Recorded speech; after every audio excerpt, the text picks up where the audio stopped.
and we have a quorum. I'll just note that the clock up there is not correct, so we're going to go by my phone.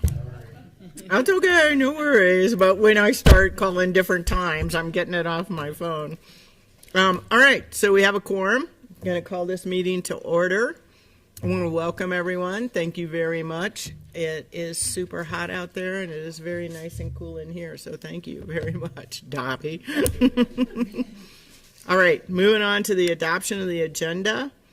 Are there any changes to be made to the agenda? All right. We're going to talk about the consent agenda separately, or? Yeah, we are actually, oh, I see. As far as, no, let's talk about that now. So, do you want to make a motion to move policy 1-2 to the SFCC policy section, first reading? Yes. Okay. So moved.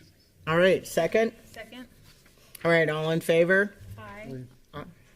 Linda, are you, did you? Yes. Yes, no? Okay. Okay, so we're moving policy 1-2, governing board roles and responsibilities, to the section matters related to SFCC policy, first reading.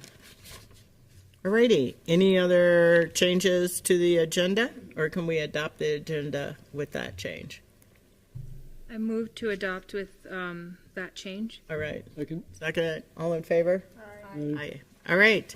Okay, approval of the consent agenda. The consent agenda consists of the work session meeting minutes of May 8th, 2024, the regular governing board meeting minutes of May 22nd, 2024, the approval of the TATC HVAC outside air NMHED capital project form, approval of Stucco ADA and site improvements project phase 2 NMHED capital project form, approval of the infrastructure capital improvement plan 2026 to 2030 and certification, and then approval of the president's goals. And we went over all of these documents during the work session. Do I have a motion to approve? So moved. Second. Second, all in favor? Aye. All right, yay-hoo, we're through that. Our agenda. Yeah, moving right along. Okay, so the next section is the closed section, and let's see, do I have a motion to go into closed session? So moved. I think, do you have to read that for the purpose? Yes. Okay. I move to go into closed session for the purpose of discussion regarding strategy preliminary to collective bargaining negotiations related to current negotiations of CBA with SFCC, AFT, AAUP as provided under NMSA 1978 10-15-U85. I'm not going to put on all this extra words. Yes. Okay, all right. Can we have a roll call? Or a second? Do we second and vote? Okay, second. Did you second I it? seconded. All in favor of going into closed session? Aye. Yes. But you have to do roll call. Oh, okay. Yeah, sorry. Chair Pugh, Yes. Vice Chair Quintana, Yes. Secretary Siegel. Yes. Member Wilson. Yes. All right, and is Member Gurman on the,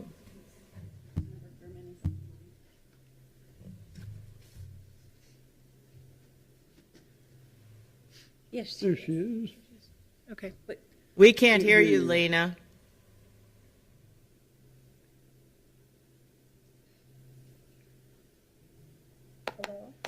now we can, I think so. Oh, I can hear you. Okay. Yes. Is that yes? Okay. I can hear you. Okay. All righty. So we're moving into closed session. I will just say this closed session is supposed to be pretty short, so we should be back in about 30 minutes. I know some have been long, but thank you. Huh? For us, it is. Not short. That is for us. So, all right. Thank you. Are we going somewhere else, Audrey? Next door. Next door? Okay.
Yes, she is.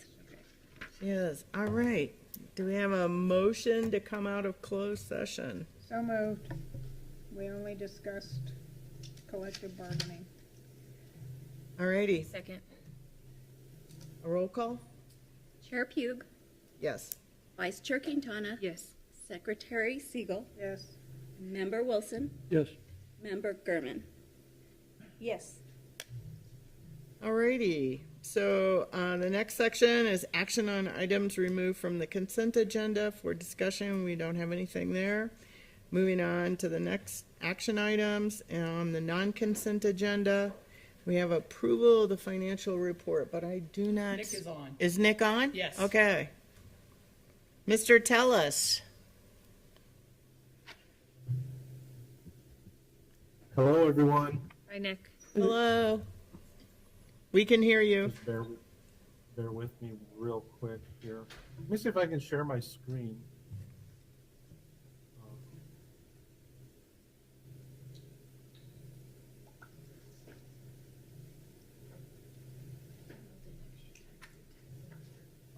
Yeah, that's true. How long it takes. There we go.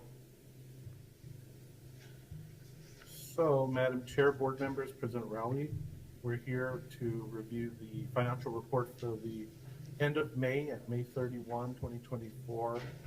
And at the end of May, you'll see that the operating bank account had 58.4 million.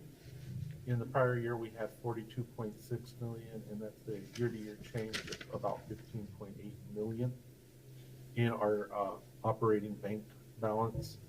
Our tuition and fee revenue was 6.1 million compared to 5.8 million 2 years ago, or last year, and that's an increase of $253,000.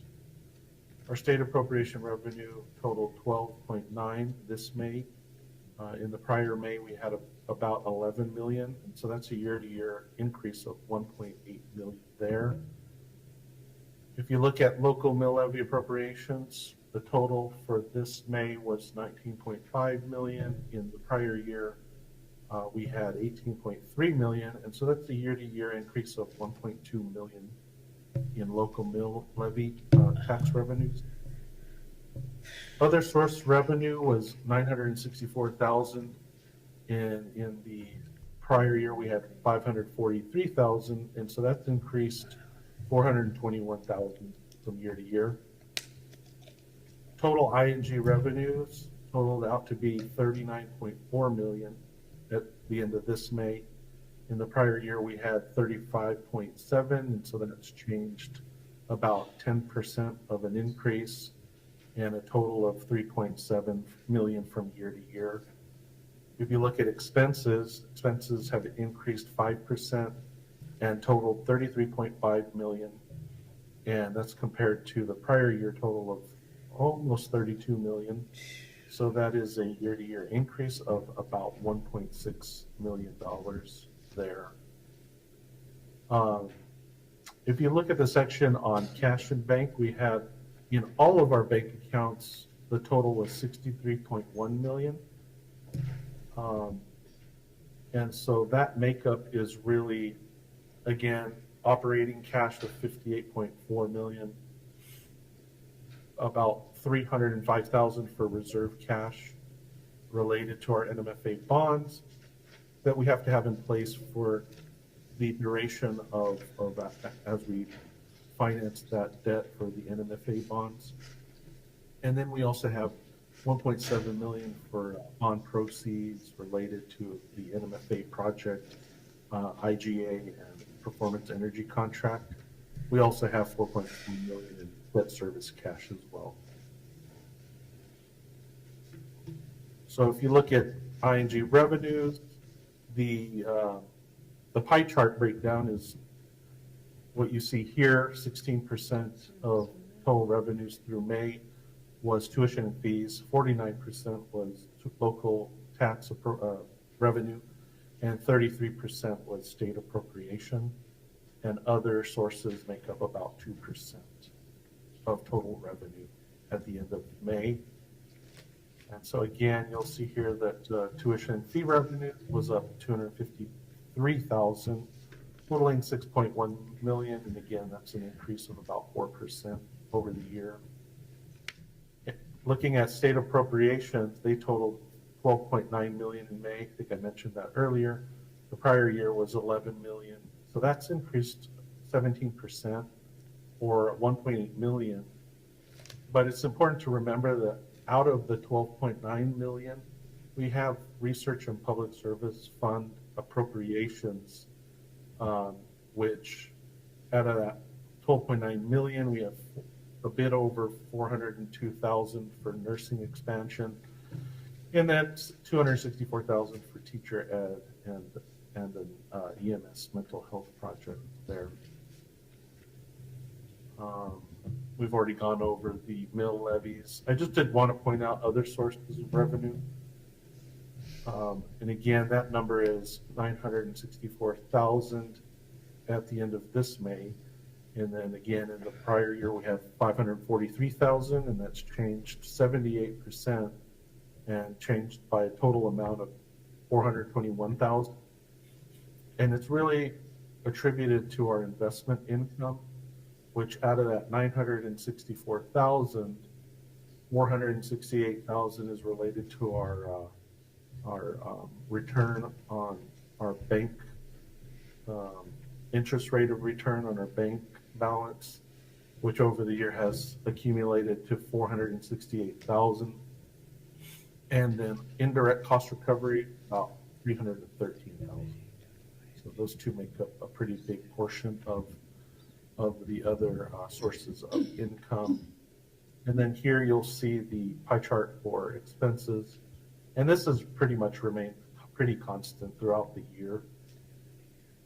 46% for instruction, 12% academic support, 9% student services and institutional support, 20% plant facilities, operation maintenance is 13%. And so just summarizing expenditures were up by 5% and have increased over the year, 1.6 million, totaling 33.5 million. And that's compared to 31.9 billion total in 2023. Our budget actual spend was 77% of the available ING expense budget. And we kind of keep track of that at the point in the year where the month of May sits, and the month of May is 92% of the fiscal year complete.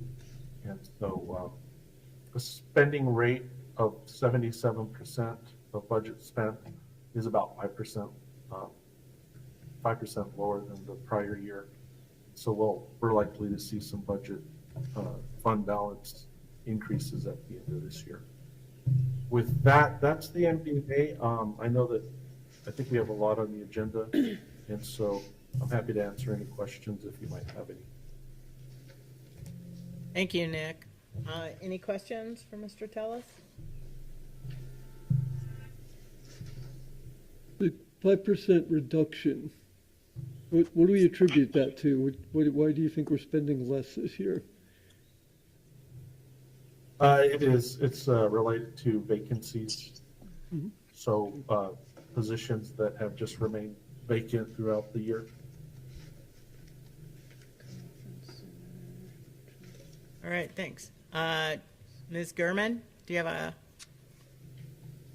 Yes, just one question about the food services. I think like it's supposed to be break even or make a little profit maybe, but right now it's in the negative, in the red. Is there a plan, or, I mean, I know I love having food services on campus and it's been great food. I'm just wondering if there's some kind of plan to at least break even. This year, we're going to be looking at a deficit, and that is sort of related to just how this initial year starting that service back up again. And we did get off to a late start, so we weren't providing food services up until October or so of this year. And so next year's financials will look better. I am working with Genuine Foods, and they're actually developing a budget for us for next year to get things more in line in terms of break even. And so I've been in very close conversations with them on that. And so it's just, I would say that, yeah, there is a plan, and we're going to be monitoring that very closely next year. The challenge is, I believe, the master's program is likely to do something different. And, you know, in many ways, that the master's program was the primary reason why we brought food services back. And so, you know, I understand that they had their budget cut for food services, and so we're going to have to just work closely with Genuine Foods on trying to make that up and just mitigate that sort of loss. I mean, ultimately, the students there in the master's program are going to need to purchase food, so they might be just doing that on their own. So that's kind of where we are with planning for next year. All right, thank you. Anyone else? Question? I do have a question. Nick, in August, will we see, since this is the end of the fiscal year, will we see an end of fiscal year kind of report and a monthly report? In August, yes, you should see, well, in July, I don't know if we're meeting. So if we don't meet, yeah, you will see the end of the year for this fiscal year, and then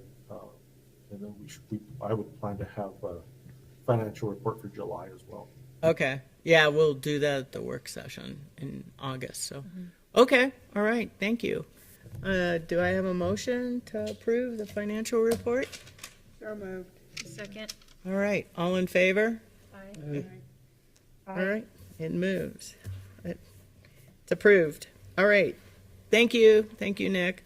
Moving on to the approval of miscellaneous wage and salary schedule, is that you too? I believe it is. Okay, all So right. I don't know if Mason can pull it up, but this really is related to our work during collective bargaining, and you know, we need to make sure that we update our miscellaneous wage schedule because of some changes. Okay, we also have it in our packet, so, but Okay. he's pulling it up, right? Okay.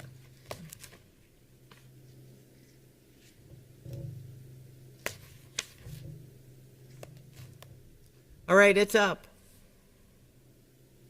All right. Well, I don't see it, but let me see if I can pull it up myself here. Bear with me.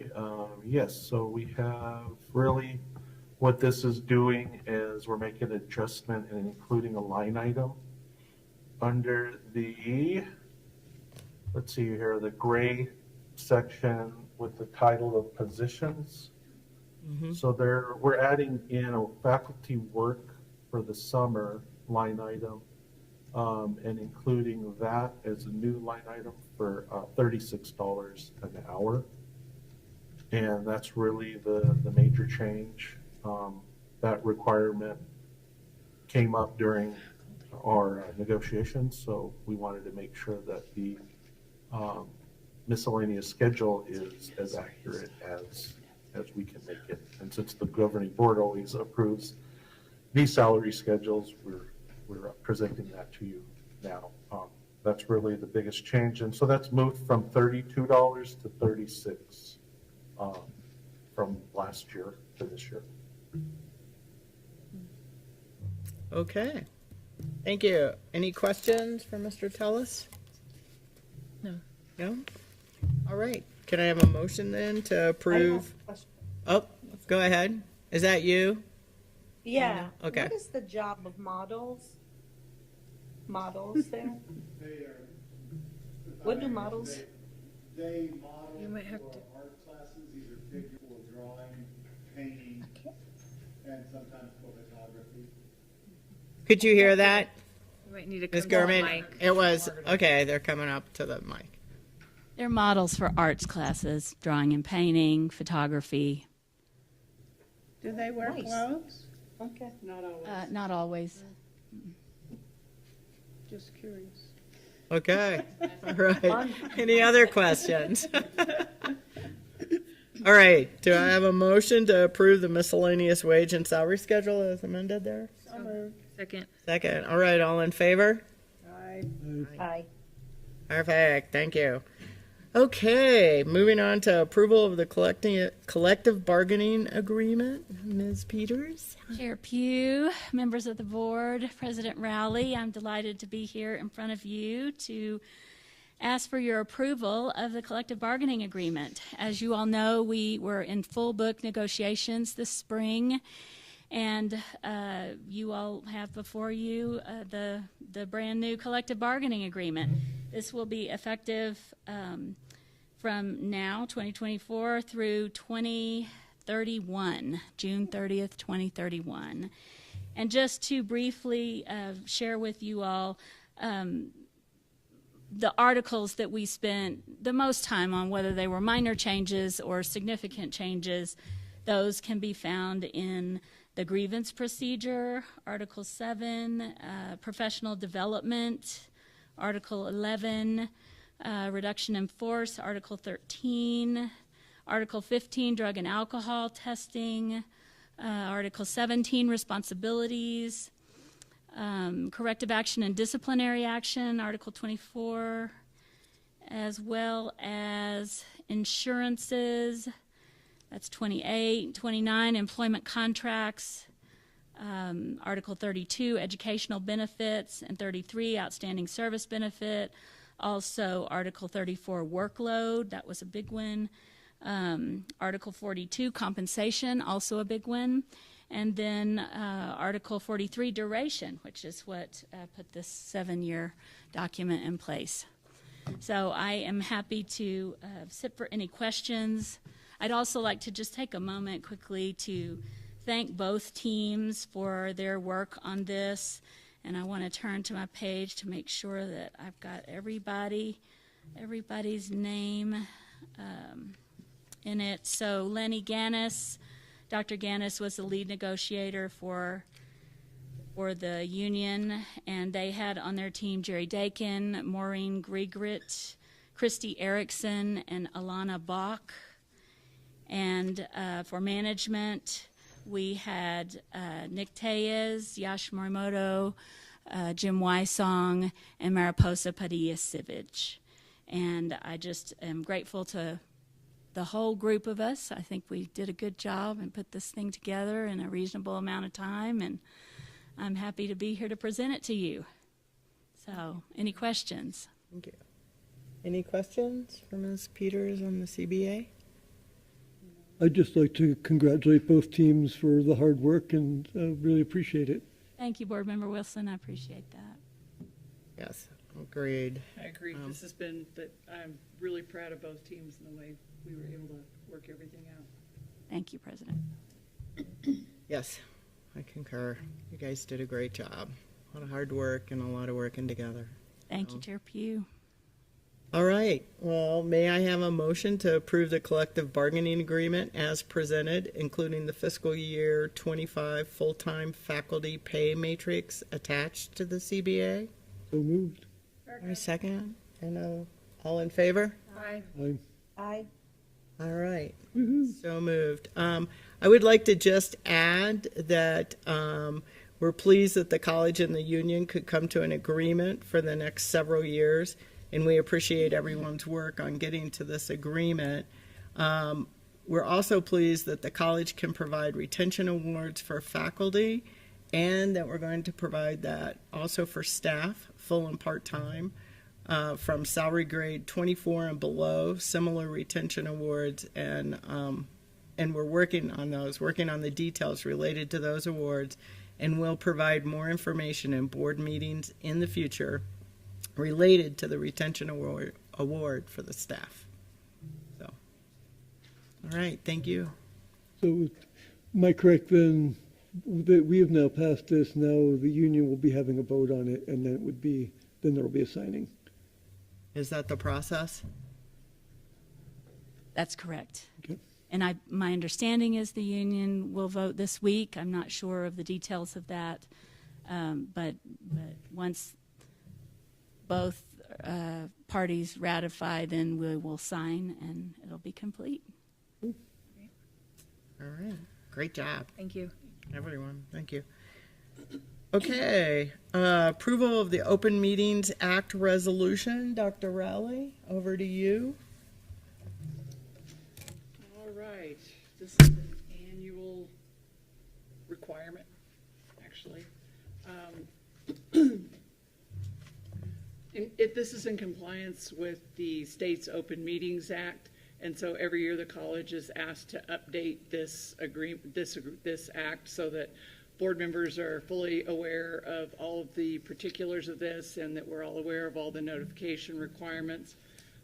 I would say that this was a routine matter, that we do follow the Open Meetings Act statute down to the letter, and that our attorney is actually the one who drafts this resolution for us.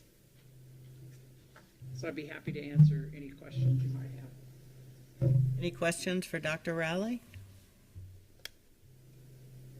I would just note that we're required to post at least 10 days prior to such a meeting, and that for the agenda, we have at least 72 hours, right, prior to the scheduled meeting to post the agenda. And so, as far as I'm aware, those are the two metrics we always meet or try to meet. Yes, that is correct, Chair Pugh. There is a difference. Is 3 days for a special meeting, which we do on occasion have when we have, usually it's for the budget of the CBA, but something in particular that comes up, and so that notification is different. Okay. All right. So if I have a party, I can only invite one of you, right? That's okay. We won't take offense. That's right. We would come, but we If I can't. keep you on opposite ends of the property. Or don't talk business, for sure. Okay. All right. Do I have a motion to approve the Open Meetings Act resolution? So moved. Second. Second. All in favor? Aye. Aye. All right. So approved. All right. Next thing on the agenda is approval of President Rowley's fiscal year 25 contract. And just to clarify, the issue that we are addressing from the contract is the annual salary increase. And so this year we're voting on an annual increase today of 4% to a base salary, which is the same 4% that everybody else is getting. And then there are some other contract amendments, but those will be addressed in August. So can I have a motion on approving the annual increase today of the 4% base salary of President Rowley? All right. Second? Second. All in favor? Aye. Aye. All righty. All right, President Rowley, that's been approved. Thank you very much. Thank you all. All right, so that concludes the action items on the non-consent agenda. I'm very proud of all of you. It is 3:48. We are going to get this down, I tell you. Okay, moving on to the information items, and I'm really pleased to invite Kelly Trujillo up to talk to us about science on a sphere, right? Amongst other things, okay. Okay, Madam Chair, members of the board, President Rowley, thank you for this opportunity to talk to you today about some of the outreach work that I've been doing, what I've entitled Space and Earth Experiences here at SFCC. Before I begin, I wanted to let you guys know that this is funded in part by 2 grants. And I don't know if you're showing that. The first grant is a National Science Foundation grant entitled UNIDOS, which stands for Undergraduate Institutions Developing Opportunities in STEM. And this is a partnership with Northern New Mexico College. And the second grant is part of the Plutonium Workforce Development Initiative, which you're very well aware of. In the cycle of funding, I asked for additional funding to do this kind of outreach work. Oh, very cool. And the labs and the consortium have been really welcoming to helping to build capacity in STEM for the state and for the sake of the labs.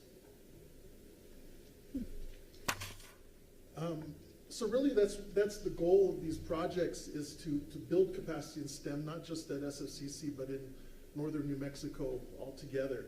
It's really a long-term investment in regional youth. So we've been providing sustainable outreach efforts, cultivating regional youth to help promote their sense of belonging, making them feel comfortable being on a college campus. Also encouraging the development of their STEM identity. And then ultimately, we hope to facilitate matriculation to college and have STEM program success in the long term. And this is work that's really involved a lot of people. I listed a lot of names here. There's been a lot of SFCC faculty and staff that have played critical roles in this work, and they're listed in the left column. There's been additional faculty and staff that have been involved in particular events that I'll talk about. And then there's been student support. So I was able to hire a student employee, Annalena Mendoza, who has been really instrumental in helping out the logistics with some of these school visits.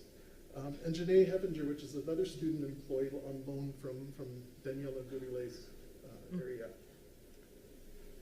So as I mentioned before, this outreach program I've entitled Space and Earth Experiences. This is just a web shot, screenshot from the web page. This is a space where teachers can go online and actually create a curriculum. So they can choose from multiple activities, multiple topics, and we can create a curriculum that is in alignment with the New Mexico Public Education Department's STEM ideals. So really it's an opportunity for teachers to give them a little bit of a break while giving the kids something fun to do. And hopefully, helping encourage those students who already have these notions of they love science, they love math, and we want to encourage that. As you know, that those feelings tend to die off at a young age, and we want to promote that. When I came to campus 2 years ago now, I just hit my second anniversary, I was amazed by some of the STEM assets this little campus has. We have, as you know, a 70-seat planetarium. How many community colleges do you know have their own planetarium? It's equipped with so it's a 30-foot diameter dome equipped with a Digitarium Kappa projector. It's also got a 4K high definition front projector. And we have some local dome films that we can show on the planetarium, but we can also rent them and stream them on the dome. And that's typically what we do it typically costs between $50 and $100 for a 3-day rental when we have a school visit. We also have the Science on a Sphere. And I know this isn't playable, this version up in here, but I'm not sure if the files that was shared with you had the live video attached to it. But there was a video attached to the Science on a Sphere of one of our professors, Lenny Gannis, giving one of these presentations about the sun to a group of students. This is really an amazing technology. If you haven't seen it, I'd be happy to show you all sometime. It's a 6-foot diameter sphere upon which 4 digital projectors are synchronized and projected upon. And this is technology developed by the National Oceanographic and Atmospheric Administration. It is one of only about 160 such theaters in the world. And we have one on Santa Fe Community College's campus. It's a really amazing teaching tool. I taught science at the high school level, at the college level, and in medical school. So I've taught all levels, and this is the most amazing teaching tool I've ever had the opportunity to use, is the Science on a Sphere. It comes equipped with over 600 different data sets covering a broad range of science topics, from earth science, geology, biology, ecology, planetary science, astrophysics. You name it, there's a data set on just about everything you can think of. You guys are well aware of the amazing science that's happening over in trades and sustainable technologies. We have, algae cultivation, biofuels, wastewater treatment, distributed energy technologies. We have our incredible controlled environmental agricultural group doing aquaponics, hydroponics, greenhouse design and operation. These are all opportunities for these students to come here and learn about and be inspired by. So just to give you some numbers, last fall, we received about 741 kids came to campus in the fall semester, mostly from public schools, but we'd also had visits from private entities such as the Girl Scouts, private schools, so the La Mariposa Montessori School. We had a very large event for the annular eclipse last October, and I think some of you may have been present for that. This spring, things really took off. I think word has gotten out, and in the spring semester, just switch to the next slide, we had over 1,600 visits to our campus. I'm already getting bookings for this fall. The word has gotten out there. The teachers realize that what a treasure our facilities are and this opportunity is, and it's really rewarding to see that that's being recognized this way, and the kids are getting access to this kind of activity. So just to share with you some photos, these are some photos from some of our school visits. In the upper left, this is Pedro Cordero from the CEA group talking about some of the hydroponics. And then below, you can't really see him very clearly, in the one below that, he's pulling out a tilapia from our aquaponics facilities. In the top center, that's Gabe Smith, who's also with the CEA, talking to a group of kids from Capitol High School and giving them a tour of the greenhouse. We use the Ethel the Whale. This is a group of kids, elementary school kids, who wanted to learn about sustainability, recycling. It was an opportunity to talk to them about microplastics in the ocean and the importance of cleaning our oceans and what impact plastics have on our environment. And then on the right, upper right corner, that's you may recognize the gentleman there. It's Ed Barker. He's a former member of the SFCC Foundation Board. He's also a docent for the Science on a Sphere, so he gives some of these talks. I give a lot of these talks on the science of the sphere myself because I just enjoy it. But he's giving a talk here to some kids. I think it was something to do with plate tectonics. We've also been working with other entities here at the community college and developed partnerships and collaborations. We partnered with the Early Childhood Center of Excellence to produce an evening entitled Family Night in Space, which was a lot of fun. It included folks from Explora, the Santa Fe Public Libraries, Children's Museum. There's tons of activities for kids to learn from, as well as the planetarium Science on a Sphere. I frequently partner with our SFCC English as a Second Language group. They're constantly looking for immersive experiences for their students to practice listening to English, asking questions, and something like the Science on a Sphere is absolutely ideal for that kind of interaction. Every new cohort of the medical assistants I bring in there is kind of a bonding experience for them. It's a cohort program. And so they'll come and have some fun and learn something before they begin their hard work in the medical assisting program. I've partnered with student services, Lanisha and Leah and the folks over there to hold meditation time in the planetarium, relaxation in the planetarium, which is, it's been a lot of fun. It's really an opportunity for students, staff, and faculty alike just to take a 20-minute break from their day and recenter. And then lastly, I've partnered with the Santa Fe Community College Foundation. We held an event. A speaker, Michael Zeiler, gave a talk in anticipation of the total eclipse that happened this last April.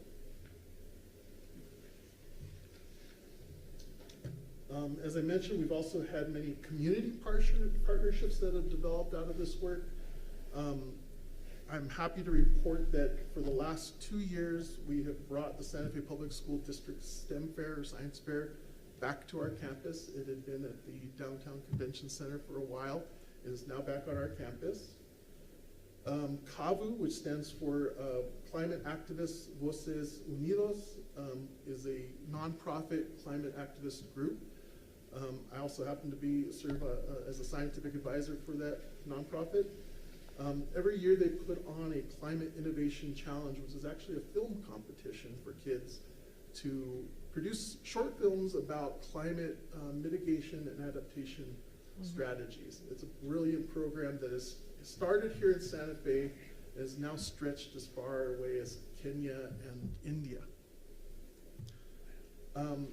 The Santa Fe Stargazers is a local amateur astronomy group. They have been instrumental in helping us put together these eclipse events. They have volunteered their time to help us go through our inventory in the planetarium. They've helped us fix some of our telescopes. So they've been really valuable. We're in the works of putting together some future events like star parties and things of that nature. I serve on the board of directors for New Mexico Mesa, so we've gotten New Mexico Mesa kids involved in some of these events. Of course, STEM Santa Fe has always had summer programs, and whenever possible, I've offered the planetarium and SOS to them for those camps. Master's program, and then of course the Boys and Girl Scouts. If you see the picture, the upper left-hand corner, that's our engineering professor Miguel Maestas working with Girl Scouts on a robotics activity. The one next to it on the right, that is the annular eclipse last October, as well as the one below it, like the center below. Those are New Mexico Mesa kids at that annular eclipse building viewing boxes to see the eclipse. Upper center, that's the Santa Fe Public Schools District Science Fair, one student talking about his salt and ice experiment to one of the judges from the Santa Fe Alliance for Science. The upper right, that's the CAVU kids that came this last spring. And then one of the Society for Science members for the science fair brought with him a Van der Graaf generator and gave this kid in the lower left kind of a hair-raising experience. This is just an interesting shot. These are actually stills from a live video feed that we had for the annular eclipse last October.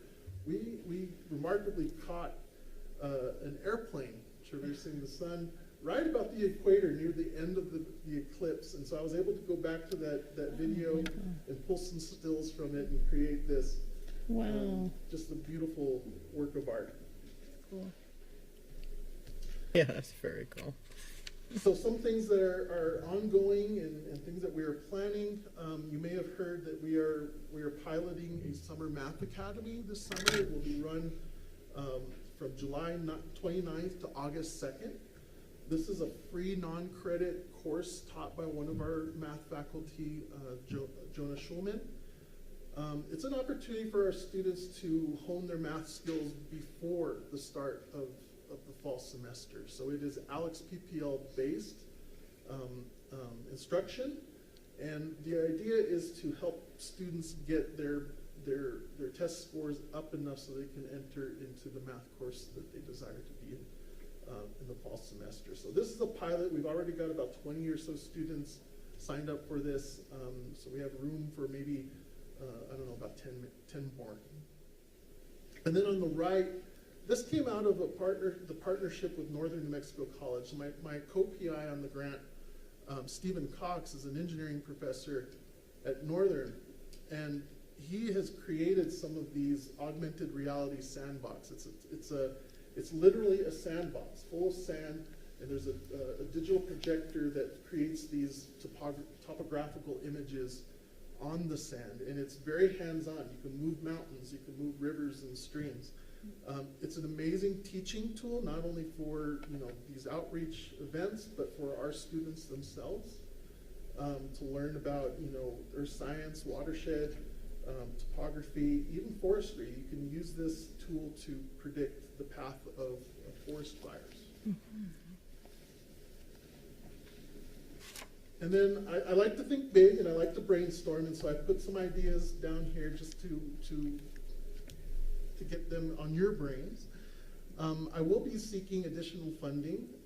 This UNIDOS award is a pilot award, meaning that I have the opportunity to reapply for what they call an implementation grant, which is a longer-term 5-year, $1 million award. So I will be going for that. I also have in the back of my mind seeking to go for an Upward Bound award from the U.S. Department of Education. This additional funding, it would provide an opportunity to expand these outreach efforts, including staffing and training for docents and the professionals who want to use these facilities. I would love to expand upon the summer bridge programming, perhaps think about some dual credit opportunities, not just in math, but maybe also in trades or health sciences or other areas that high school students might be interested in. I think an ideal situation would be to create SFCC STEM student cohorts. We know that the cohort model works really well in our health sciences area. If we could create cohorts that would actually ultimately end up running this program. I think peer-to-peer mentoring is the way to go. Ideally, I would love to see our students being the ones to give these tours and to give these talks and to be inspiring kids. And then lastly, I'm thinking about infrastructure. So I would love, particularly with our relationship that we've developed with the Santa Fe Stargazers, I would love to start thinking about some outside space for maybe a small amphitheater to be able to look at the stars, to be able to have cultural events, storytelling, all sorts of things you might be able to imagine. And a cultural park, maybe with a barbecue pit, chili roasting, ornos, native plants and medicine, just different opportunities to, one thing that's really important to me is while building STEM identity in kids, I don't want them to lose their cultural identity and their cultural connection. And so I think it's really important to introduce things like native science and storytelling and historical connections to the stars and the planets and everything else. So in the back of my mind, that's where I'm headed and where I would love to see this program go. So with that, I'd be happy to answer any questions you might have. Well, I think this is fabulous. I love it. It makes my little scientific heart go pitter-patter. But great job. And especially bringing, we've been talking a lot about bringing people to campus, and here you've been doing it, over 2,000 people in the last year, 2,400, yeah. So, any questions? Yeah, I think this is really great, and I think I have seen the Science on the Sphere. Have any of the rest of you? No, but I think board members I can really, arrange a time for you guys yeah, to see it is so cool. Oh, yeah, that No would be more than awesome. 2 at a time, please. yes. We have to notice it. It can be seated. I know. Oh, I used to use it a lot. It's a great tool. Yeah. With the, it can be a disco ball too, right? Yes, okay. But we've had that here for what, like 10 years? It's been about 8 or 9 years. Yeah, yeah, because Randy was here when we first got it. Yeah. And Yeah. Then, of course, COVID hit. I'm really glad when we first got Science of the Sphere, the idea was we were going to have that and get rid of the planetarium. And I think we got the equipment from Los Alamos to refurbish it. We did. Actually, we purchased our current projector for the planetarium. We purchased it from the Bradbury Museum as they were upgrading their. Right. I have to say, right now that projector is not working. Oh, I'm shoot. trying to figure out how to get it functional again. If not, I may be trying to figure out ways to find funding to get a new one, because there's a serious demand for it, and I'd hate for technical issues to put a damper on this project. How You should much call are the- they? You should call the Bradbury and see if they're ready to upgrade. They might be. Then you could get their old Are one. these really expensive? How much are They'll they? range from about $40,000. Yeah, they're not cheap. I think we are the planetarium for the city and the county and the region. I think we could probably find partnerships to take care of it so Santa Fe has a planetarium if need be. One thing that we've done is, so all these programs are completely free for these educational visits, but when we have used the planetarium and science on the sphere, we have been charging the grant a $5 registration fee per student. So that's built up a little bit of a nest egg in our foundation account for the planetarium. So we have some starting funds. It would just be a matter of finding some matching funds to get us to the next level. Even the lodger's tax might be a potential funding source for that. Well, in a creative way, maybe to use some foundation funds, if and when appropriate. Oh, yeah, the foundation. Foundation, like they were looking at creative ideas for how to use some of their funds. Chair Pugh, I have just a couple of comments. First, thank you so much for making the time to give us this presentation. I think with the new meeting model, this was our hope, is that we would be able to have more of these types of presentations during the board meeting, both for our sake and for the public's sake, so folks can see all the cool stuff that's going on, because as you know, we don't always know all of the cool things that are happening around here. So it's really nice to hear. And I think as you were talking, there were a couple of things that it was what you're helping us accomplish, just I think on a bigger scale. I was thinking about recruitment, right? You're starting so young, and we're hearing about this demographic cliff that's coming in 2025. And so we're all competing for these youth to come to our institutions, and you're making an impression very early on. And I think that that's incredible, because they're going to remember that whenever they're choosing an institution. I think also just the work in creating STEM pathways. So we know that the pipeline is leaky, and we shouldn't even be talking about pipelines anymore, that we need to be creating these pathways. So I love that you're talking about culturally relevant experiences, and I think that that's definitely something that will be really important in our community. And then, of course, and I'm not going to get everything, but the community engagement, that is impressive. The numbers of students and people that you're bringing here is incredible, and I think it just it serves the mission of this institution very well. And so thank you so much for doing that, and thank you for all the folks that are working with you to do that as well. Member Gurman has her hand. Hey, Lena, I'm Member done. Gurman. Yeah, hi. This is amazing, and of course, this STEM is close to my heart, and bringing younger people to campus to make them feel what it's like to be a college student is amazing. First, I have a question and then a couple suggestions.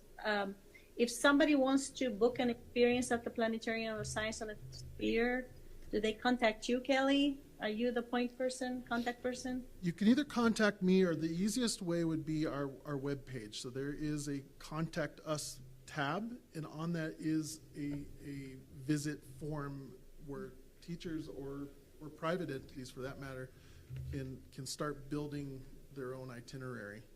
And it'll send an email to me, and we'll start working with that. Great. Because I'm always, the people always ask me. The second thing is, I really like your new ideas too, and I was wondering, like, if we could work on getting more STEM student clubs, SACNAS Club, ACES Club, that would help also with the SOS and the planetarium. Do we have those clubs yet? So we did have at one point, before my time, there was a SACNAS club here on campus. And I'm not exactly sure what happened to it, but I have been talking with Steve Cox from Northern about maybe having a collective SACNAS group between Northern and Santa Fe Community College, if that's at all possible. I have to say that a lot of our STEM programs, at least over in our school, primarily are serving the health sciences, right? So our chemistry, biology classes are all serving to get them on those pathways. We don't have a lot of STEM students, right? We have a bunch in computer science, IT. We have a bunch in engineering and machining. But as far as the basic sciences, we really have very few. We have a general studies AS degree that can have an emphasis in biology and chemistry and can get those students to a four-year institution for those degrees. But that's part of reason in doing this is I want to build that. We need more STEM students. We have incredible workforce opportunities here in northern New Mexico with Los Alamos National Labs and Sandia and others. So we're missing out right now.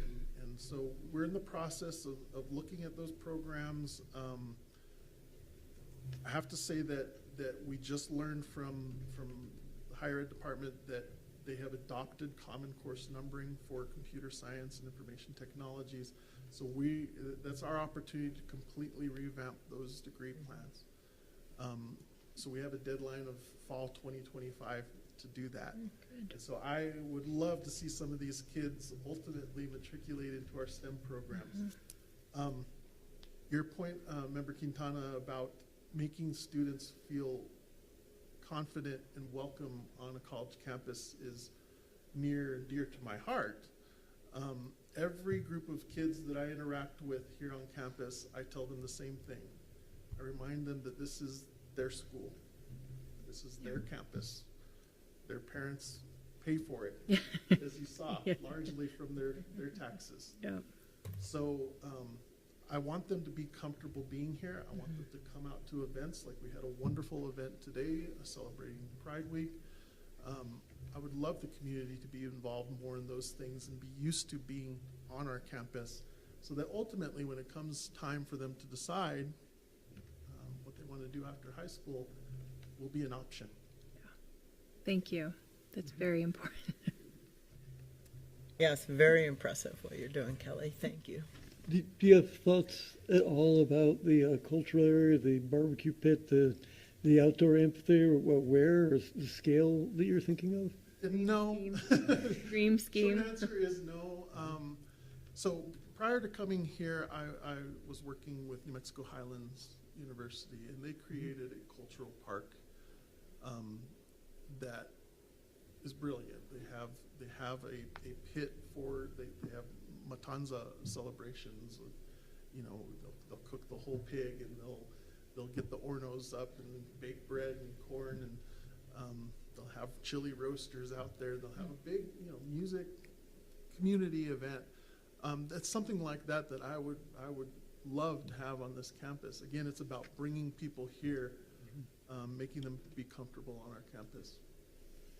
Maybe the track. Just The track. Just a couple other assets you might want to think about within our whole framework here.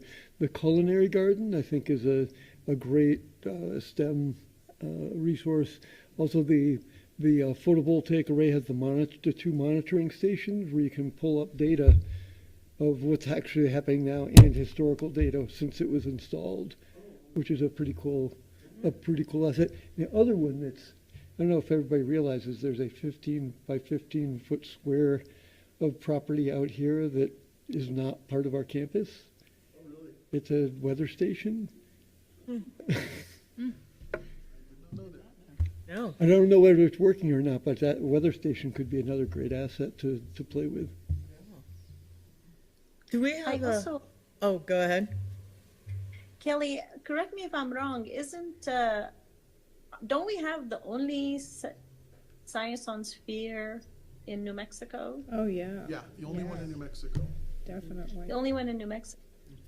Is there a way to also collaborate with Llano and the UNM and universities to make it a research tool for them and maybe a source of funding for us? I hadn't thought about it using it that way. I know we can create our own data sets, and I've done simple stuff on the science on the sphere. But you can can generate your own data, and I wish it was being utilized more in our classrooms. Yeah. I think it's a wonderful teaching tool for our students, not just these young kids. I think that's the place to start, and then maybe ultimately build to using it in like a research capacity. All right. We don't have a dark sky here, do we? I mean, We don't. you could do trips to dark sky parks. I think Clayton up in the northeast part of the state is the dark I sky. think for the most, I mean, Designated. unless you're a serious astronomer, I think if we were able to find some space, in one of these parking areas and be able to turn the parking lights off, for your amateur person who's never seen the moon under a telescope, who's Yeah. never seen the planets under a telescope, we could provide those experiences to people, and I think that would be valuable to our community. Yeah, definitely. Well, thank you so much. Yeah, thank Any you. other questions? All right. Thank you. That was wonderful. We're all jazzed now. Yes. Yes, let's do this. Okay. Thank you, Mr. Trujillo. All right, moving on to the enrollment report. And is that you, Marcos? Hi, Marcos. Hey, we haven't seen you in a while. Hello, everyone. All right, over to you. Thank you so much, Chair Pugh, members of the board, and President Rowley.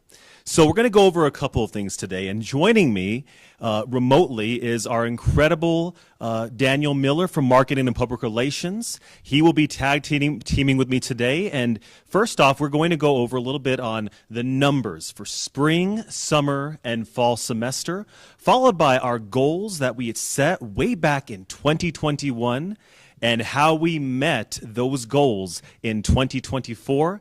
And then, of course, last but not least, Chair Pugh, members of the board, and President Rowley, we are going to talk about how we met those numbers, all the amazing outreach efforts that we did collaboratively as a campus, as a team. So, to get started, for spring 2024, if you are looking at the final numbers, we finished up 7% in overall student head count.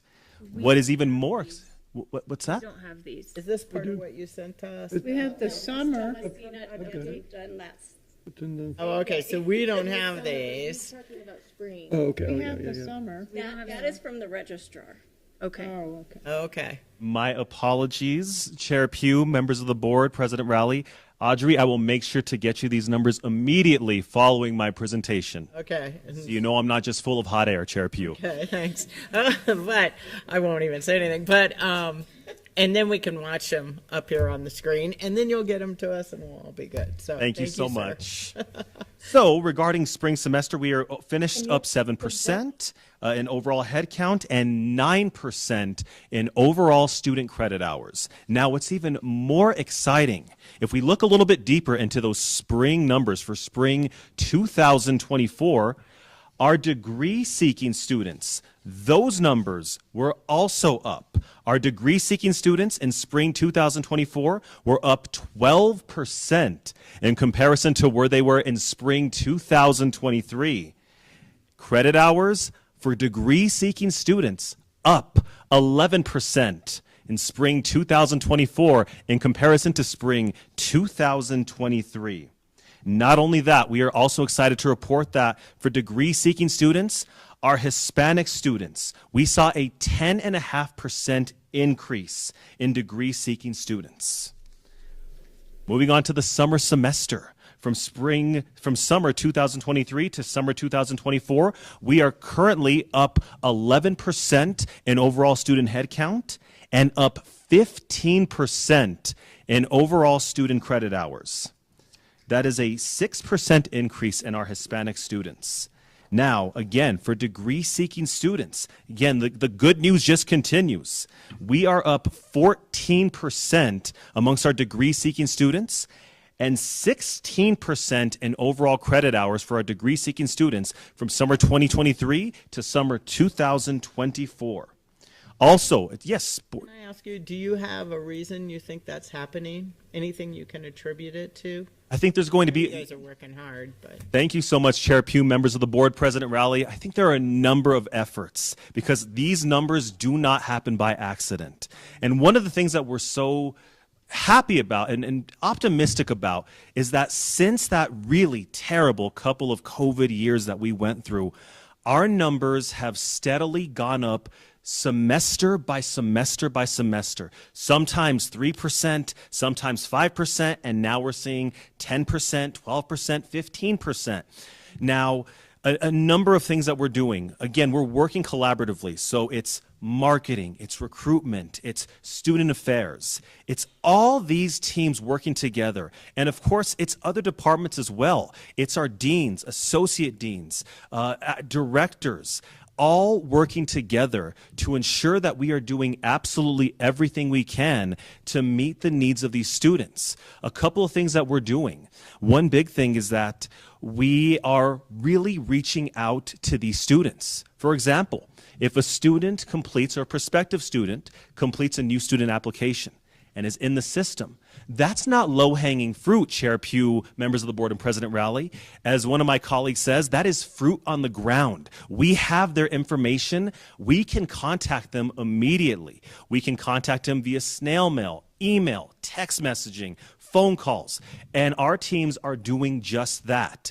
If we see that they have applied but have not yet enrolled, well, we're going to call them or email them or text them and find out why that is. And if there's any barriers that they're facing that we can assist with, we are going to do everything in our power to ensure that we remove those barriers and get them registered for classes here at SFCC. Another thing that we are doing, of course, is, and I think is just tremendously helpful in getting up these numbers, are new student orientations. They are getting better and better every single year that we do this. And they are loaded with a lot of great information. And again, collaboratively working together with a number of departments here on this campus, a number of different folks coming together to work with these students, some who actually haven't even signed up for classes yet when they are attending our new student orientations. Now, here's what we are really finding out over the past couple of years. These new student orientations, they are as much an event for student affairs as they are for recruitment, meaning that some students, we have found out, they sign up for classes at 2 or 3 different colleges, and they will literally attend all 3 orientations from these 3 colleges. And they will ultimately make their decision on which college to attend based on who had the best new student orientation. So knowing that, it is imperative that we are working together to do everything we can to ensure that we don't lose these students. So yes, we have to set that bar high. And I think we're doing a really good job of that.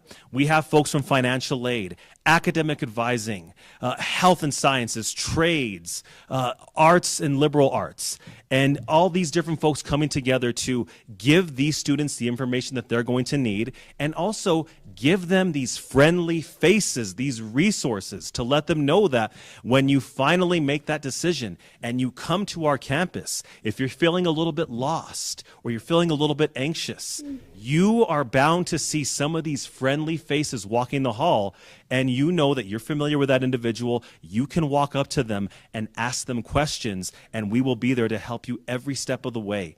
Another thing that I think is really beneficial is that we continue the recruitment and dual credit office. We continue to have a constant presence at the Santa Fe Public Schools high schools, and even beyond that this year. So for the last 5 years, we have had a weekly presence at Capitol High School and Santa Fe High School. But in the last year, we have increased that outreach to weekly visits to Tierra Encantada Charter High School, bi-weekly visits to New Mexico School for the Arts, monthly visits to Monte del Sol Charter High School.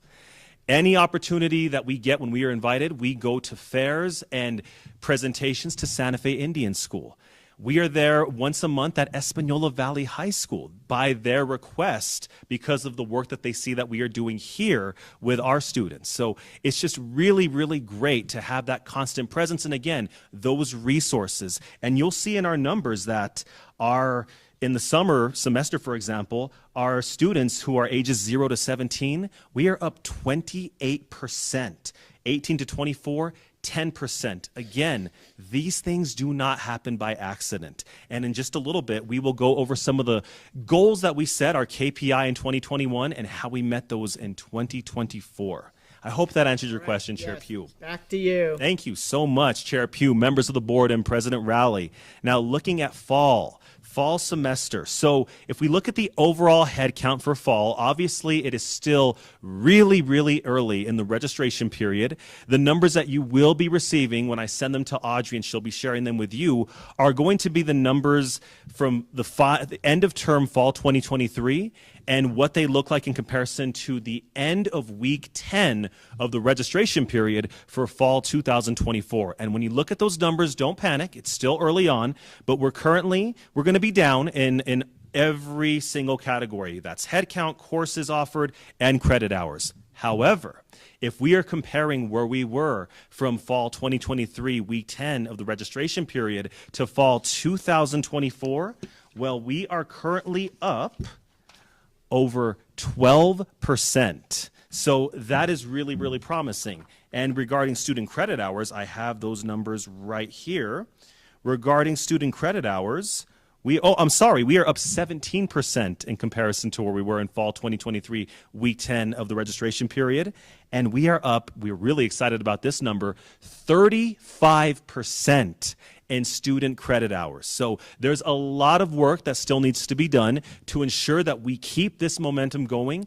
New student orientations are happening right now. We have 6 new student orientations that we are offering to these students during the summer. We've already completed 2 now in June, and the attendance gets better and better.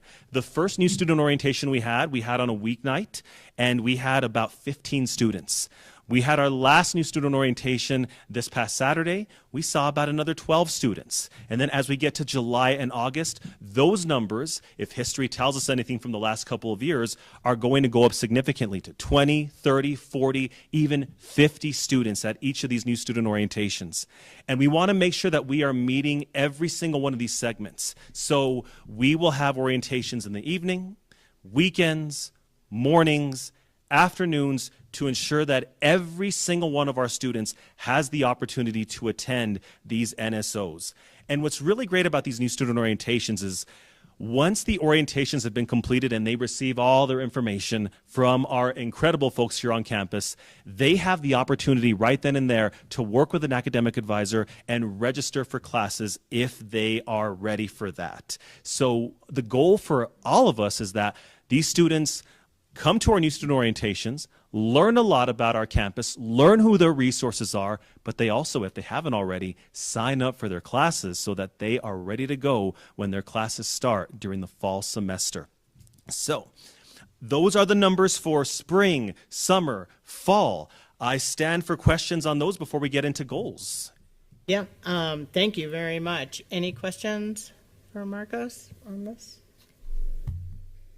All right, Marcos, I'll just tell you, you only had, Lena? Member Gurman? Whoops. Sorry, I pressed the wrong button. The new student orientation, Marcos, first, thank you for all your work on this. Do you invite the families, the spouses, the parents of the kids, or do you make it welcome at least to them to attend? Thank you so much for the question, Board Member Gurman. Chair Pugh, members of the board, President Rowley, yes, every single person is welcome to attend our new student orientation. And what's really great about these NSOs, Board Member Gurman, is that we see a number of family and friends who are joining these students and celebrating them and accompanying them when they are coming to these NSOs. And we have seen, and it doesn't happen all the time, but we have seen, at least on a couple of occasions that I can think of, we actually can successfully recruit some of their family members when they find out all of what SFCC has to offer. So that's also an opportunity for these folks as well to get turned on to what we have at SFCC. And I think that's one of the biggest goals that we have here at our institution is that I think folks know that Santa Fe Community College exists. They know that we are an option, and they know we have programs. But I think one of the goals that we still need to do, and I've heard other colleagues say this as well, is we need to demystify what Santa Fe Community College is. I think when you still hear that word community college, you still picture a boring building with just boring classrooms. And Santa Fe Community College, of course, is so much more than that. University quality facilities, technology, faculty, and staff. And it's not just some little building that's out here in the Santa Fe County area. And I think that it takes all of us to make sure that we're demystifying what Santa Fe Community College truly is to our community.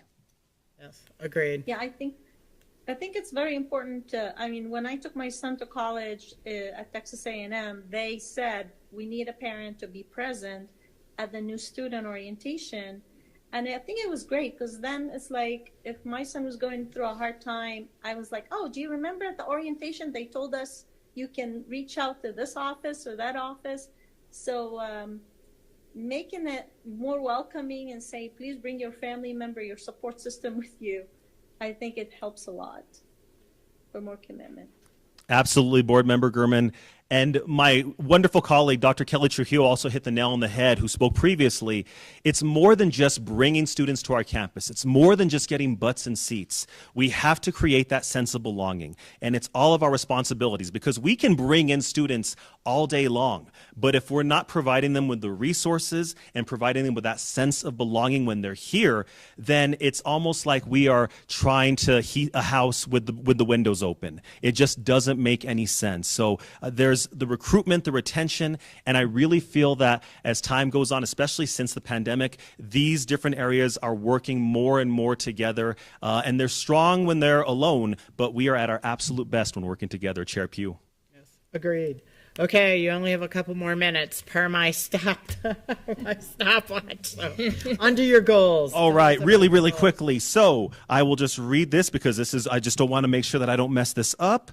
Per your request, Chair Pugh, from our last meeting, we're going to highlight some of the great work our team did to get our KPI numbers from fall 2021 to fall 2024. We saw a 3% increase of degree-seeking students. That's one of the goals that we set in 2021. We met that in 2024.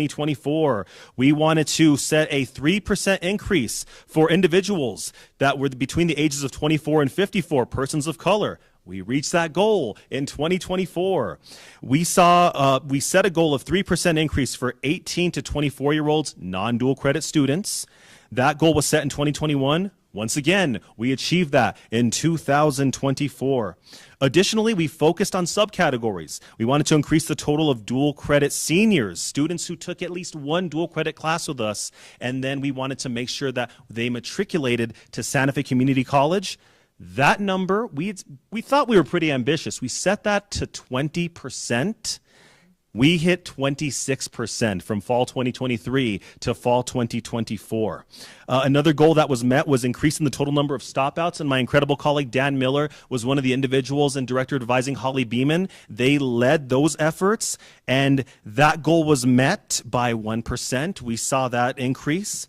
New admins who enrolled and are degree-seeking, we set that goal at 20% in 2023. That goal was met in 2024. New transfers who submitted transcripts, 50%, and to enroll by 20%. We met that goal as well. And last but not least, we want to make sure that we increase our number of students who complete a financial aid file. Goal met. And again, we've already talked about what we have done, working together, outreaching to students with phone calls, emails, new student orientations. The one thing I didn't touch on that I want to touch on very briefly is Ticket to College. We have been sending out Ticket to College letters to every single Santa Fe Public School graduate for about the last 15 years. In the last 2 years, which is basically a de facto acceptance letter, telling them that these students, congratulations on graduating from high school. You have been accepted to Santa Fe Community College. Here are your next steps. Here are the individuals you need to contact. In the last couple of years, I don't know why we didn't think about this sooner, but in the last couple of years, we have expanded our Ticket to College to all of our students who have taken at least one dual credit class with us. So all of our 20 different dual credit partner high schools, if a student took a dual credit class with us at any point during their time in high school, when they graduate from high school, they also receive their ticket to college to SFCC. And again, I don't think by accident, we saw the number of matriculating dual credit seniors go up 26% from 2023 to 2024. I'm sure that that also helped as well. So again, there are a number of different efforts and great things happening. Dan, I am so sorry. Is there anything in 1 minute or less that you would like to share regarding marketing and how that is helping drive these numbers? No, just to follow up, I think that the great collaborations that we've been doing and working on, the move to the pathways and being able to really bring the programs down to a little more understandable chunks for our prospective students from 100 plus programs to focusing on coming in at one of 7 different pathways also helps to kind of get them in the door, bring down, as Marco said, that intimidation factor. And really that's what our whole goal is to try to get people to our website, get them to give us their information, change that mass market relationship to a one-to-one relationship so that we can let them know about, the services and the programs that we offer and help people in their unique circumstances become students here at SFCC. All right. Well, thank you very much. And I'm so glad you met your goals, but I will say we're just starting our new strategic planning process, and it sounds like you have room now to increase your goals. Give yourself a challenge. So Our work is I hope to see them. All right. Thank you. Thank you. All right. Thank you very much. All right. Moving to the next section, which is matters related to SFCC policy. We put on here the first reading for policy 8-8, 9.3, 9-3, and then we moved 1-2 to it. I just would like to say we already went over these policies at the work session, and if there are not any changes or edits or other questions from the board members, we'll move this to the next meeting for a second reading. We know we made comments on them, and some of them are currently in process. So any other questions, edits, changes on either of these? Just in one 3 of them? slide, I think an inclusion I wanted to make, so I sent that in. You did. And Yeah. so who'd you send it to? Dr. Rowley. Dr. Rowley. Oh, the Constitution. statute. Oh, the Open Meetings Act? No. The section 2 of the New Mexico Constitution. Right. Okay. And Marcos is reviewing. Oh, yeah. Okay. Yeah, so that's under. Okay. All right. Well, in that case then, did you want to say anything, Dr. Moda? Laura's on Okay. the line. Yeah. No, we don't have any questions, so I'm good with moving on. Did Laura? I have a question. Yes. I have a question on policy 1-2. I had asked that the links be updated. It looks like it was updated on the first page of the policy, the New Mexico Statutes, Chapter 21, Article 13. But it was updated to the final reading of a bill, which becomes a law. But there is a link for the New Mexico statutes that is a better link, and that I recommend for that. And then the other links on the rest of the policies are still broken, so they need to be updated. Okay. And then I have a question that I think the attorney probably will need to answer, and that is under section, let's see, duties of the board is BC, travel compensation and educational benefit, number 2B. The board shall adhere to a per diem rate set by the state for attendance at board meetings. The New Mexico statute says that per diem is paid for board members for the attendance of board meetings and committee meetings. And so the the words of committee meetings is not mentioned anywhere here in the policy about per diem. And so I wonder if the policy supersedes the New Mexico statutes, or the New Mexico statute supersedes the policies, or maybe I'm reading the New Mexico statutes wrong. I can answer that. Okay, Dr. Rowley can answer that. Go ahead. Madam Chair, Member Gurman. So first of all, the board adopts their own policy that references the statute. We are not required to pay board members anything to come to meetings. A lot of boards don't pay anybody anything to come to the meeting. So what this board has done is said in their policy that they are going to pay for board members to attend board meetings. And so that would be now 2 board meetings per month. But other college functions, other committee meetings are not covered by our policy. And our policy does not require us to cover every single thing that could be covered under the statute. Okay, so that's what I wanted to understand. So the policy supersedes the statutes. Okay. Okay, thank you for that clarification. I didn't So we know don't that have to either. make any change there. Yeah, Okay. a lot of places don't pay at all. Yeah. Okay. Anything else, Member Gurman? Okay. No, Thank you. All right. Well then, anything else from anyone on that? I am looking to see if I see Laura, but I don't. Oh yeah. I'm here. Laura, did you want to add anything?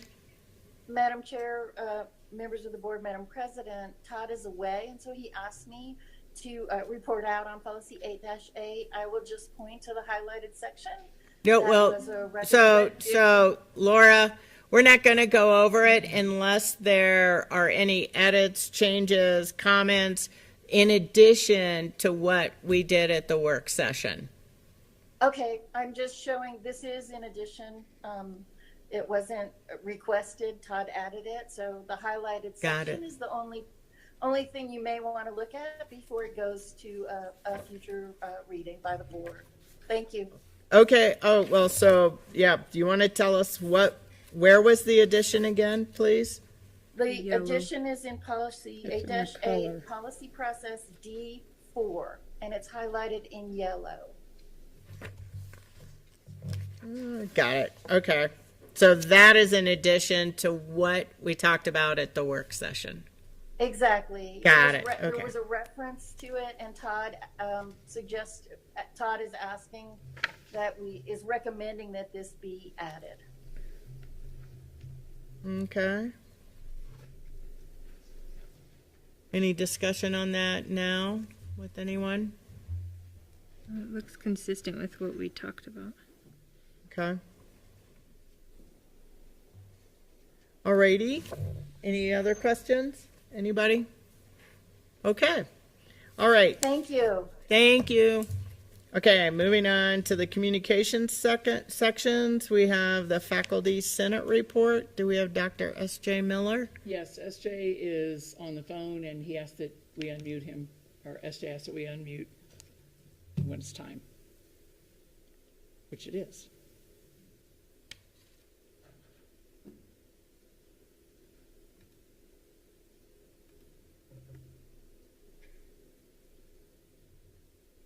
Dr. Miller, are you there? He's muted still. You're still muted. If you're talking, we cannot hear you. I think they have to unmute themselves. You might have to unmute yourself.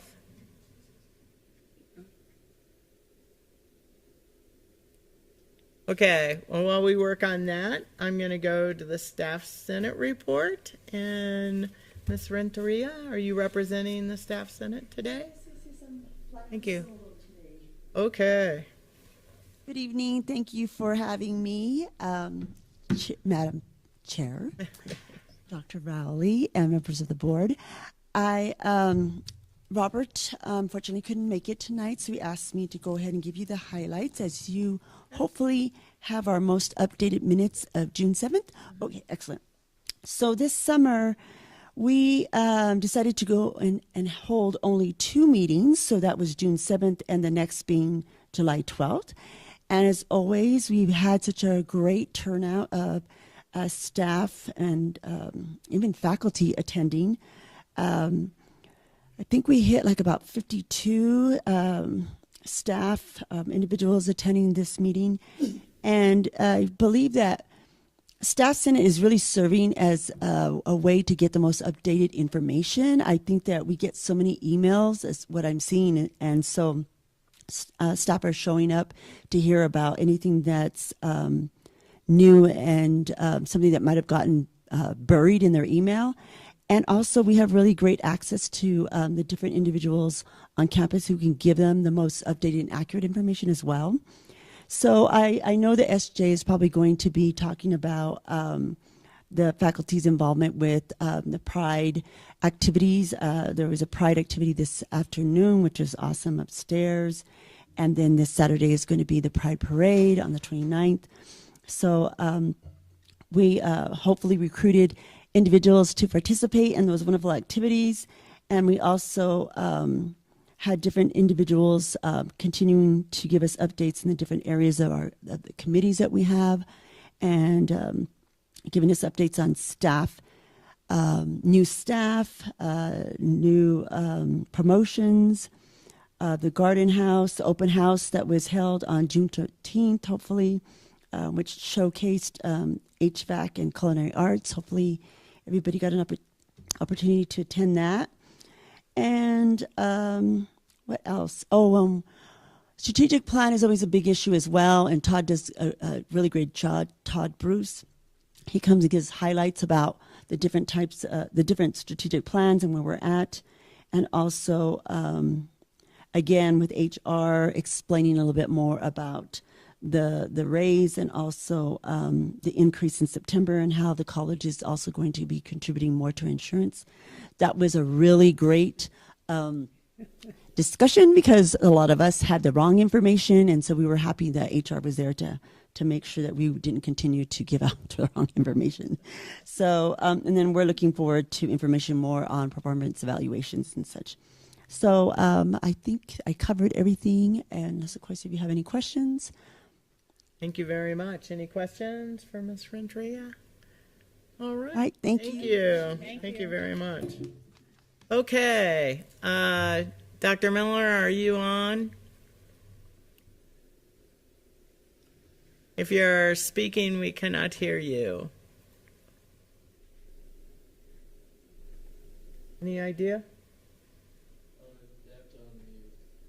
Okay. Dr. Miller, you need to unmute. I believe you're not muted on this end. You're muted on your own. No, it says keep muted up there.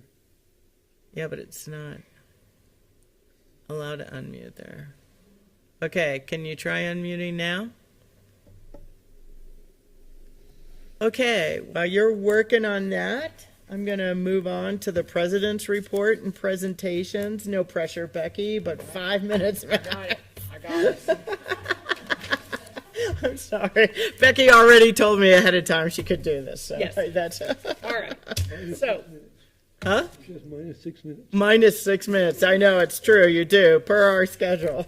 so I just have a couple of things, but I would like to start off with the Employee of the Month. And so we had one person nominated for the Pass It Forward Award. Nikki McKay, who is the dual credit specialist, was nominated by Linda Pena in finance. I can't say enough about what Nikki does. All the work that Marcos talked about, she is very instrumental in making sure that all of that happens. So congratulations to Nikki. Just a couple of things I want to announce. As Chair Pugh mentioned, we are starting off a new strategic planning cycle, and so we had a kickoff meeting this week working on the vision and value statements. A lot of good data from Achieving the Dream and also from our own OP department that on program completion numbers. So we've got a lot of work ahead of us, and I think this kind of oriented everyone. I just want to mention, too, this is sort of like heads up to you, Kelly Trujillo, too. The PED reading program is on our campus, so the students who are on our campus this summer start at kindergarten age. And so the governor's office and the higher education department were very urged us to accommodate this program. We are doing that, but they are also asking for some little field trips on campus, and so we'll be working with them to set up tours of different departments and things like that. So we are starting them young. We've also have the Bolton group on campus this week. This is a group that we've commissioned to do our salary study. And so they are having meetings with constituency groups. I have an individual meeting with them tomorrow afternoon, but they're presenting their methodology and talking to employees about completing the information forms that everyone needs to complete about their job, and you know, who they work with and what they do, so that they can take that data and start building a database for us. The other thing I just want to mention really briefly, there are interim committee meetings for the legislature this summer.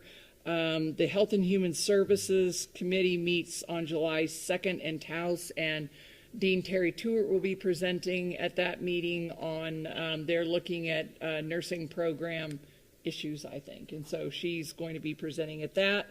And then August 22nd, the Rural Economic Development Committee meets in Farmington. I will be presenting at that on something that I don't yet know about because they haven't told us what they want us to do yet, which is not anything unusual. And with that, I'm happy to stand for questions. You are awesome. Oh my gosh. No, so that was warned great. me. Less than 5 minutes. I was warned. did warn you. But thank you, President Rowley. And I will tell you, we get SJ's on. Sorry. Oh, okay. We get a long report, so we have actually already read the report, and it will be available for others. So, all right, Faculty Senate report. Dr. Miller, we can see you, and I hope we can. Can you hear? Yes, Can you we hear me? can hear you. Oh my gosh, I had to pull over. I apologize. I was driving back from Albuquerque the whole time. That's okay. Over to you. Yeah. Okay. Good afternoon, Dr. Rowley, Chairperson Pugh, and Governing Board. I don't have that much to share with you. Just some things that I was thinking about post our executive meeting retreat, which was absolutely fabulous. And I just want to really provide a shout out to Todd for his thoughtfulness and his mindfulness about really bringing together a very rich collaborative process. And I don't know if Todd's on, but thank you, Todd. What I really appreciated about that, and I'm going to speak from that because that's really kind of the update since it's summer and everybody's on hiatus, is that the revisioning of our strategic plan is really exciting because we have an opportunity now to move us forward even more. You know, obviously strategic plans can only last for so long because everything is changing all the time. And so now we have an opportunity, like I said, to really kind of imagine what we want to be in the next 5 years or so.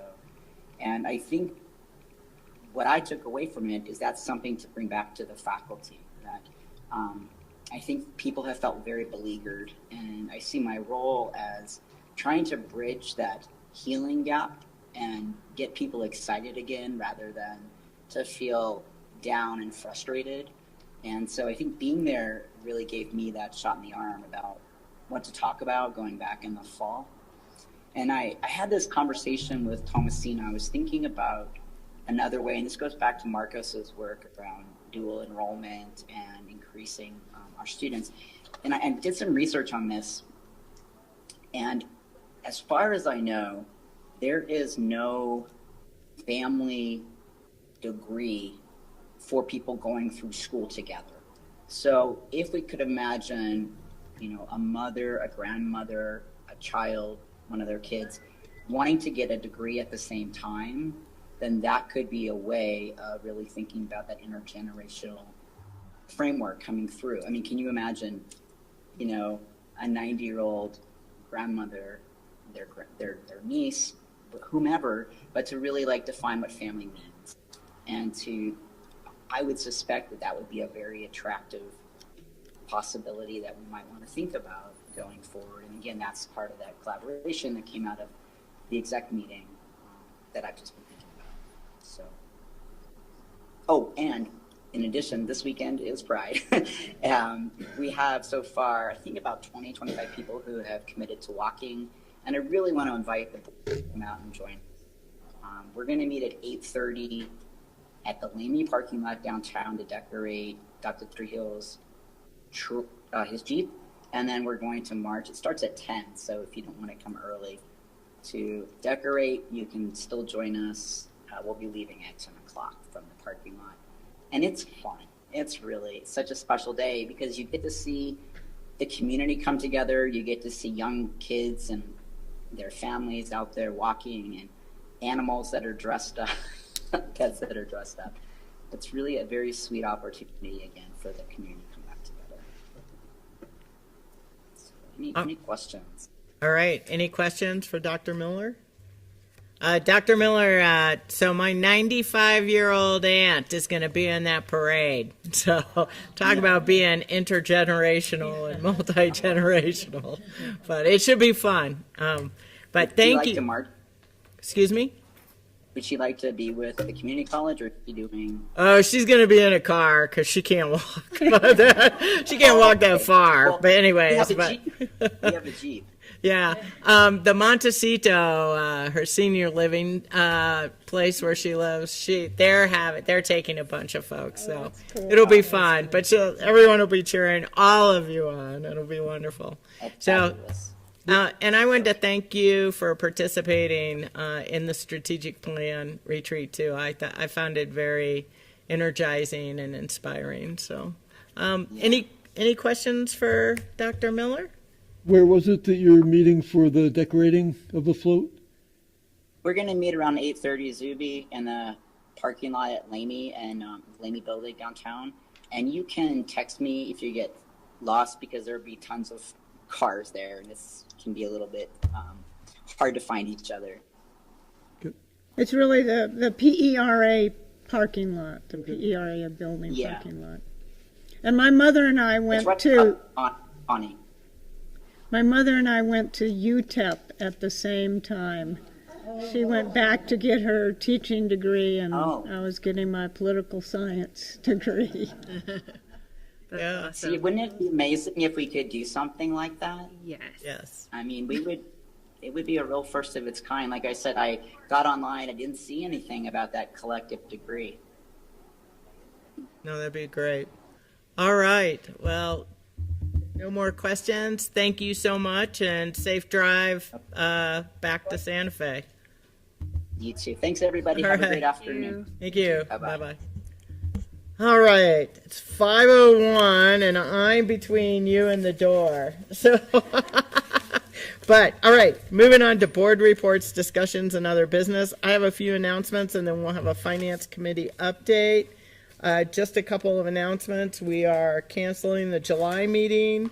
We will have an August work session on August 14th at 3 p.m. will be our next meeting. I've asked Lena to redo the President Evaluation Instrument I-28 and to look at I-29, the Board Evaluation Instrument. She's agreed to do that, so I would like to make sure we get that in the minutes.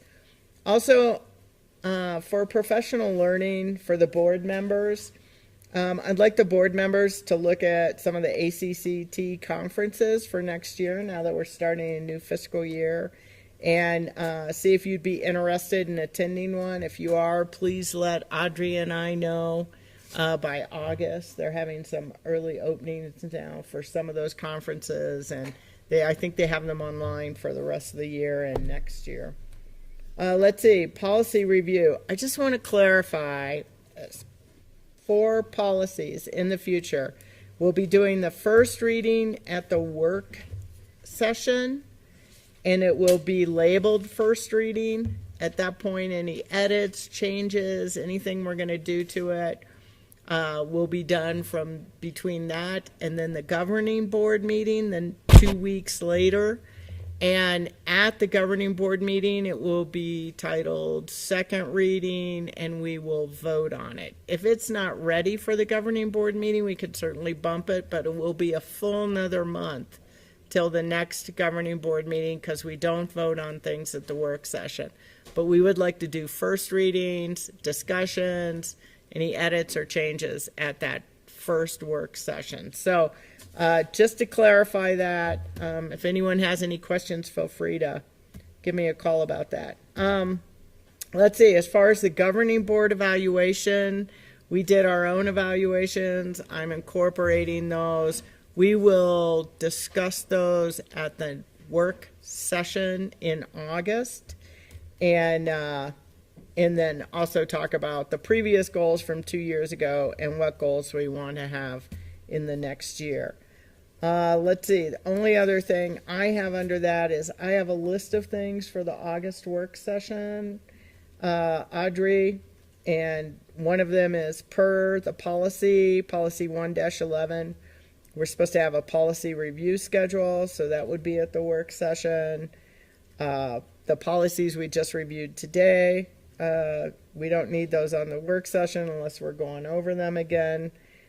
We have a contract amendment for President Rowley on that work session, and we have our governing board evaluation discussion on that work session. Okay? All right, so those are my announcements. Over to you. Thank you. Member Quintana for the Finance Committee update. Yep, so the Finance Committee had their first meeting, and those members are, Member Siegel and I are both members of the Finance Committee, and we work with President Rowley and Mr. Tiss and any members of his team that are invited. We really just wanted to set kind of why are we doing this, goals and expectations. We used to have a Finance Committee that included all members of the board. When the college hit their financial emergency back in 2014, that committee stopped meeting around COVID, and so we decided to bring it back, not so much because we see there being any sort of financial issues, but more of we're in a very healthy position, and it's a good time for us to dig into issues that the board, or not issues, but dig into parts of the budget that we either don't understand, that we have more questions about, and it gives us a space to be able to do that.